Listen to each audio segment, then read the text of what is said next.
अस्सलामुअलैकुम व्यूवर्स। आज के नए लेक्चर में आपको खुशामदीद कहता हूँ। आज का लेक्चर गुज़िश्ता लेक्चर्स की ही सीरीज़ की कड़ी है। गुज़िश्ता लेक्चर्स में हमने पर्टिकुलरली लैंग्वेज और उसकी चंद टाइप्स को डिस्कस किया है। आज हम पर्टिकुलरली इंग्लिश लैंग्वेज को डिस्कस करेंगे कि इंग्लिश लैंग्वेज क्या है और उसको सीखना क्यों ज़रूरी है, इसकी क्या इंपॉर्टेंस है। तो मैं ये बात करूँगा, इंग्लिश की एक शॉर्ट हिस्ट्री पहले डिस्कस करूँगा कि इंग्लिश लैंग्वेज क्या है और कहाँ से आई। इंग्लिश लैंग्वेज जर्मनी से एंग्लो सैक्सन ट्राइब माइग्रेट करके ब्रिटेन लेकर आया और वहीं से ये इंग्लिश लैंग्वेज इवॉल्व हुई।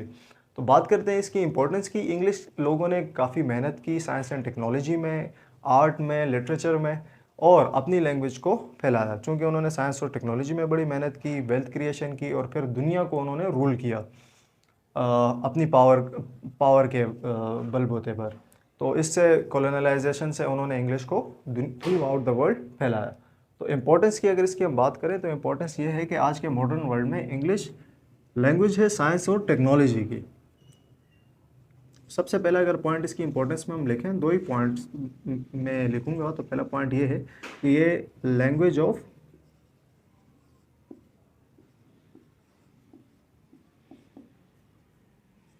साइंस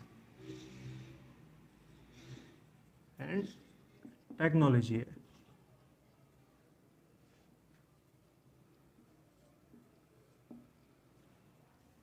तो साइंस की अगर हम बात करें तो इसमें हम एजुकेशन को भी ले सकते हैं, रिसर्च एंड डेवलपमेंट भी ले सकते हैं। टेक्नोलॉजी की बात करें तो जितनी मशीनरी है, कंप्यूटर है हमारे पास, मोबाइल हैं, तो उनकी जो प्रोग्रामिंग है, मैन्युफैक्चरिंग है, वो तकरीबन इंग्लिश में है।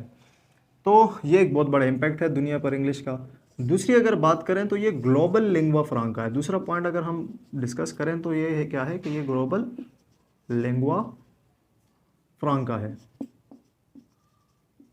ग्लोबल लिंग्वा फ्रांका से क्या मुराद, सबसे पहले डिस्कस कर लेते हैं कि लिंग्वा फ्रांका किसे कहते हैं। तो फिर आपको समझ आ जाएगा कि इंग्लिश को ग्लोबल लिंग्वा फ्रांका क्यों कहा जाता है। लिंग्वा फ्रांका ऐसी लैंग्वेज को कहा जाता है कि ऐसे लोग जिनकी नेटिव लैंग्वेज अलग हो लेकिन वो एक दूसरे के साथ कम्युनिकेट करने के लिए किसी तीसरी लैंग्वेज को as a channel of understanding आपस में इस्तेमाल करें। तो ऐसी लैंग्वेज को लिंग्वा फ्रांका कहते हैं। लेट सपोज एक पाकिस्तानी है, एक चाइनीज़ है, वो आपस में कम्युनिकेट करते हैं इंग्लिश में। पाकिस्तानी को चाइनीज़ नहीं आती और लेट सपोज चाइनीज़ को उर्दू नहीं आती, तो वो आपस में एक दूसरे के साथ कम्युनिकेट करने के लिए एक तीसरी लैंग्वेज को अंडरस्टैंडिंग के लिए यूज़ करते हैं। लेट सपोज वो लैंग्वेज इंग्लिश है, तो हम उस लैंग्वेज को उस सिनेरियो में क्या कहेंगे कि ये लिंग्वा फ्रांका है। तो आज थ्रू आउट द वर्ल्ड लोग बिजनेसेस, चाहे वो बिजनेसेस हों, डिप्लोमेसी हो, एजुकेशन हो, रिसर्च एंड डेवलपमेंट हो, तो एक दूसरे से कम्युनिकेट करने के लिए मोस्टली इंग्लिश का इस्तेमाल करते हैं। तो इंग्लिश को इस सिनेरियो में हम कह सकते हैं कि ये लिंग्वा फ्रांका है और ये दुनिया की सबसे बड़ी लिंग्वा फ्रांका है। और अगर बोले जाने के रेशो के हिसाब से देखें तो बोले जाने के रेशो के हिसाब से ये दुनिया की तीसरी बड़ी ज़बान है। तो ये रही इंग्लिश की इम्पोर्टेंस। इंशाल्लाह नए लेक्चर में हम इंग्लिश की कंपोजिशन के बारे में बात करेंगे, इंग्लिश लैंग्वेज की।